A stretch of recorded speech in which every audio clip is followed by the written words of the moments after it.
Washington is jubilant. And in Chicago, more than 1 million sing and dance in the streets in the biggest celebration the Windy City has ever seen. Joy is After World War II, the Cold War began between the US and USSR. When the US dropped the first A-bombs on Hiroshima and Nagasaki, the Soviet Union was paranoid of the new weapon the United States developed. They feared the US would use it on them, while the US feared the spread of communism across Europe. This made both sides not trust each other and brought them to fight in many proxy wars, but not each other. But there were some intense tensions between the two superpowers that have almost brought them into conflict, or even a nuclear war. I'll be going through 3 major events such as a war in Asia, the US trying to control a city in Europe, and the US trying to get rid of missiles from an island. The United States is a democratic country while the Soviet Union was a communist country. Both had different views from each other, and even the people from each country had their own same views of the US and the USSR. After World War II, Korea was freed from Japanese control. After freeing Korea, 2 sides were occupied by the 2 superpowers. The Soviets controlled the north side while American forces controlled the south. Since then, the country was divided in half in 1948.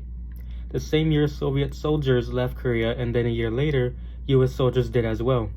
However, North Korean leader Kim Il-sung and South Korean leader Lee Min-ri did not want a border between them as both were enemies with one another. In 1949, Stalin shocked America when he made his own atomic bomb.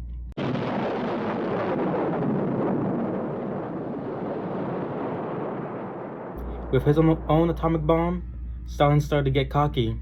In 1950, June 25th, Stalin gave Kim permission to attack South Korea. Since he had an atomic bomb, he didn't think the United States wouldn't dare to intervene. The North Koreans, with Soviet aid, pushed through the 38 parallel that bordered the 2 sides. In 3 days, the North Korean People's Army defeated the Republic of Korea's army and captured the capital city of Seoul. President Truman of the US saw this as a problem of the spread of communism. He wanted to prevent the domino effect, meaning if Korea fell in communist hands, he feared more Asian countries would also be attacked and become communist. The Security Council made an appeal for North Korea to withdraw its troops, but when it was ignored, an approval was granted for the UN Army made out of 16 nations to help South Korea in the war. The person in charge to command the army was General MacArthur. On September 15th, an assault was launched at Incheon by the US Marines X Corps. In result, they pushed back North Korean troops back over the 38 parallel and recaptured Seoul soon after. On October 12th, UN troops captured the North Korean capital, Pyongyang, then the Yalu River. But the river was near the border with Communist China. Since 1927, there has been a civil war in China. Mao Zedong was the leader of the PRC. And when he defeated the Republic of China in 1950, the new Communist China and the Soviet Union signed a mutual defense treaty, becoming allies, which was bad news for the US. When the UN troops captured the river, China sent 250 troops to help North Korea. With this new force, General MacArthur wanted Truman to drop an atomic bomb on China. This was the tension. If Truman did drop one on China, the USSR would see it as war and launch their own on the US. Truman knew this was a risk, and with MacArthur pressuring him, he made a choice to solve this issue. He fired MacArthur. In early 1953, the new U.S. President General Dwight D. Eisenhower sought to end the war. On July 27, 1953, an armistice was signed and the Korean War was over. Even with the war's end in Asia, other tensions started to increase in Europe. In 1955, West Germany was allowed to join NATO. Khrushchev, the new Soviet leader of Russia, created the Warsaw Pact after, making military ties stronger between the Soviet Union and its satellite states. This only shows how the Soviet Union was mostly advancing their military force and its technology rather than supporting the people, especially in East Berlin. With this, East Berliners decided to move to the West since it was improving economically than the East. This took a heavy toll on Eastern factories and the economy when many workers started to leave to go live in the West. To stop this, the communist government of the German Democratic Republic of East Germany started to construct the Berlin Wall in August 1961. The purpose was to prevent any East Berliner from entering West Berlin. but this also caused families to be torn apart. Many, such as thousands, made risky attempts to escape over the wall. Most of the time, hundreds would die from these attempts. In order to get from east to west, they had to pass through border crossings such as Checkpoint Alpha, Bravo, and Charlie. But it only depended if you were a West German, foreigners from a different country, military personnel, or West diplomats. But East Berliners were still not able to cross, even if they had a passport or papers to do so. But on October 22nd, 1961, U.S. Chief of Mission from West Berlin, Alan Leitner, was denied entry to enter East Berlin at Checkpoint Charlie. John F. Kennedy, the new U.S. president, didn't take these Soviet actions nicely. In response, Kennedy sent military jeeps and tanks at Checkpoint Charlie to only be met with Soviet T-55 tanks 55 meters in front of them, as U.S. tanks were at the same distance from them. This was the tension when both tanks were at a standoff with their main guns loaded and had orders to fire if one of the tanks made the first shot. The standoff lasted for 16 hours as the world braced for World War III, until the U.S. government sensed that they didn't want to go to war over West Berlin. Kennedy contacted Khrushchev and agreed to go easy over Berlin, only if Khrushchev removed his tanks first. He agreed. One T-55 tank withdrew from Checkpoint Charlie, followed by a U.S. tank until every last tank had been withdrawn, preventing the superpowers from starting the war, a relief which lasted for a year until 1962. In 1952, the Cuban Revolution began. An American allied general, Fulgencio Batista, led a coup to overthrow the Cuban government. This inspired Fidel Castro to form the 26th of July movement, which escalated the Cuban Revolution more in December 1958. Once Castro was in power over Cuba, he took control over all American business interests such as banks, oil refineries, as well as sugar and coffee plantations. Later, Castro and the Soviet Union began to have positive relations together. In response, a Cuban exile paramilitary of the Democratic Revolutionary Front was formed and aided by the CIA and U.S. military personnel to overthrow Castro's communist regime, known as the Bay of Pigs. The soldiers were trained in Guatemala to prepare to invade Cuba. On April 17, 1961, Kennedy gave the green light to start the invasion, but also concealed any U.S. involvement in the plan by reducing the amount of air support.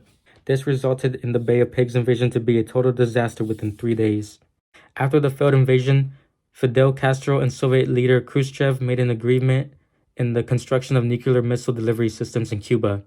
Since then, the Soviets were sending surface-to-air anti-aircraft missiles to Cuba.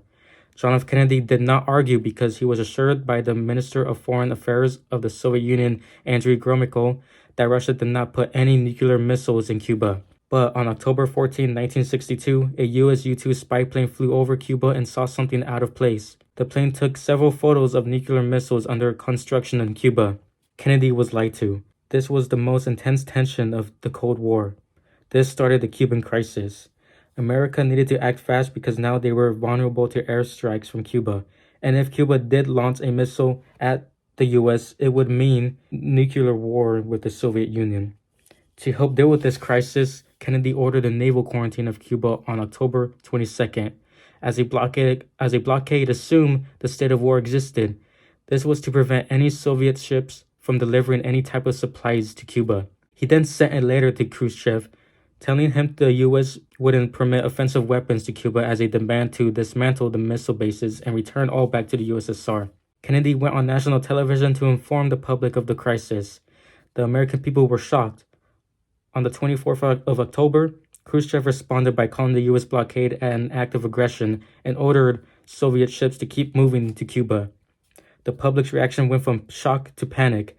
As a result, many citizens across the world prepared for nuclear war. Grocery and supply stores were overrun by customers rushing to get items they needed. Families began to stock up with food and supplies. Some raced inside fallout shelters while some went inside their basements, since they believed this was a war to end the world. The U.S. then indicated Cuba had the Soviet missile sites on operational readiness. From this, U.S. forces were put at DEFCON 2.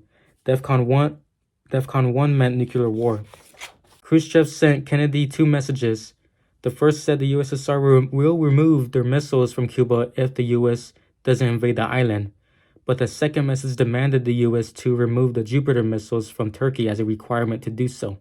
On the same day, a US AU-2 reconnaissance jet was shot down over Cuba.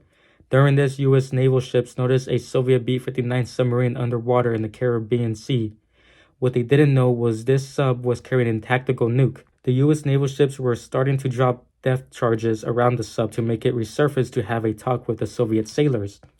But in the submarine, the sailors believed war started. This was another intense tension. Not knowing if war actually started or not, 3 Soviet officers were put in a stressful position to answer if they should tell their captain to launch the nuke.